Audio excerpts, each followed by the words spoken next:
Project Runway Philippines returned for its second season with a new group of young and talented competitors. Week after week, these 13 up-and-coming fashion designers put their best foot forward, hoping they would make the cut. Now that we're down to the final three, we look back at snippets from previous challenges as we recap the events leading up to Philippine Fashion Week and the final runway, which is just around the corner. This is Project Runway Philippines, the competition to discover the Philippines' next big fashion designer. This is total madness. I was born to do this. For these young designers, this is an opportunity of a lifetime. I am a magician. I can make them all disappear. I am a cut above the rest. I'm a small guy in a big man's world of fashion. Designing for the runway will be no walk in the park. You have to go through the eye of a needle to make it to the top. This is Project Runway Philippines.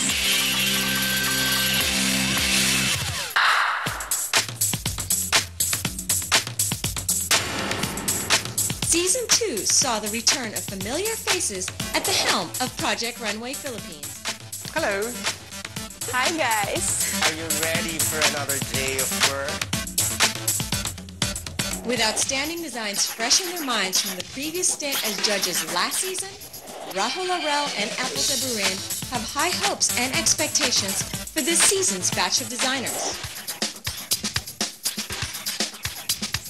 Rahul has always been an advocate of Filipino fashion. I'm so proud of you guys. I still get excited each time I see a beautiful dress in the runway. I live for fashion. I breathe for fashion. As a judge in this competition, he took the opportunity to point these 13 young designers to the path that will lead them to their full potentials. Ito lang ba kaya mo? No. Okay.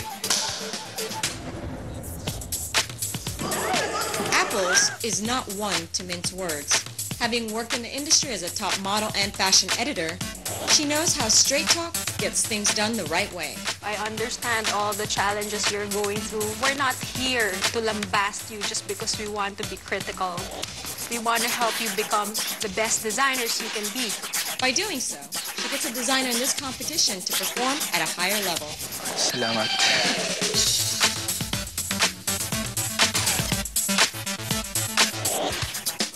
Hello, designers. Mentoring our designers has been a hard balancing act, but Joji Loren has made it into an art. Hello, designers. Hi, I'm here to check on your progress. Let me see. Oh, wala ko na naman.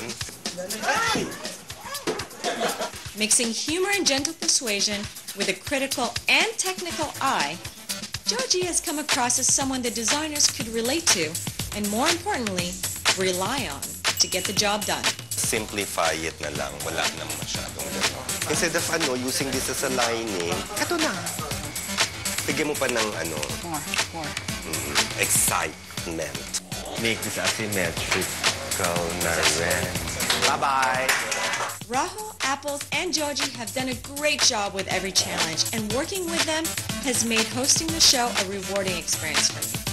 Okay, you ready? I think I'm ready. Okay, let's call him back out. Not only did I get a great gig as a host of Project Runway Philippines, but I also got an opportunity to be a part of the development of designers who, in the near future, will take Philippine fashion to the next level.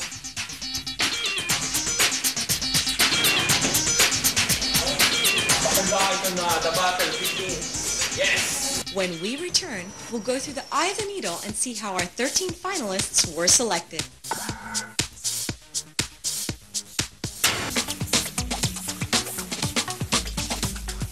In order to discover the Philippines' next big fashion designer, Project Runway Philippines went all over the country.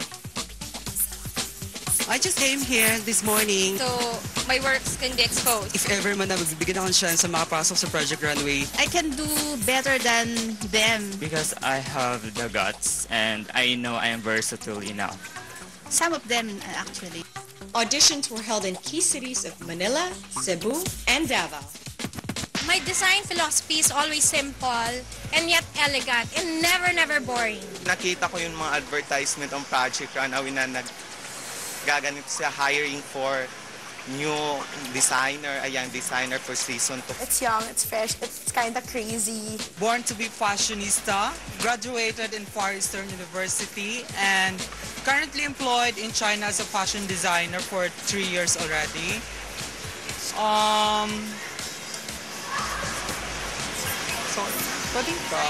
Nung audition day, nakakaloka kasi nga nanggaling pa ako ng China.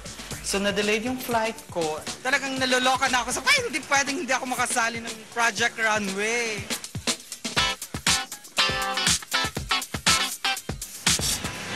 Hello po.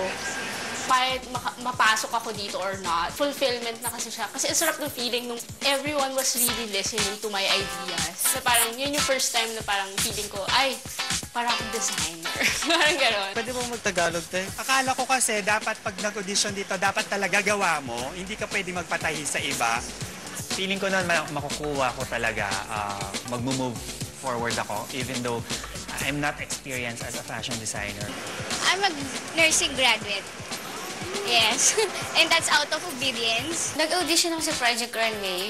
Hindi siya parang, hindi ko pinlan. Parang sa pilitan lang na kinonvince ako ng mga friends ko at saka ng sister ko. Nervous.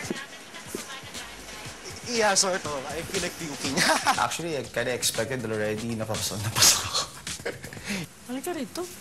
Para meron ako nene-nervous ako eh. If I'm gonna make it, then I'll do it. Nakita ko si na VJ, pati si Aris. Tapos, in-interview ako about din sa designs, ganyan-ganyan. Siguro, hindi lang nila na-gets yung kung bakit different styles yung dinala ko. Kasi yun yung different personalities ko.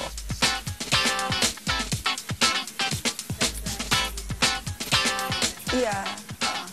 And actually, I wore it last Monday sa office. I'm the model of my mga dresses. Pangarap ko talaga to, matagal na. Second time ko na to nagpa-audition.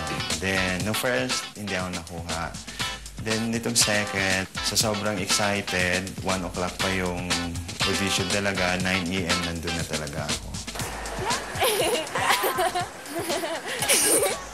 Nahiya ako. Kasi parang matandaan kaya nila ako na ako kaya nag-audition nung last season na na-reject kasi sa age lang. That's one of my, talents. Sa kanya ako titingin. Hi. Aris was there. Siyempre, mas kinabahan ako bigla, di ba? Parang, oh my God, the winner of season 1, yung mag-i-interview sa'yo. Well, actually, this is mine. That's why it's kind of big for the mannequin. This might impress the judges. It was a very long interview with Aris Lagat together with the other producers of the show. I got so nervous at that time. I would do my best to attack that person in terms of designing clothes. Hindi na ako biging impokrita. I want to win the prize because I want to help my family. Is this on? Like that? Hindi pa, nasa isip ko pa lang. During the audition, it was really hard for me because I'm always uncertain when it comes to contests. Makikita ko sa TV. Probably I can say I'm the best there. Hello. Wala sa plano ko na sumali.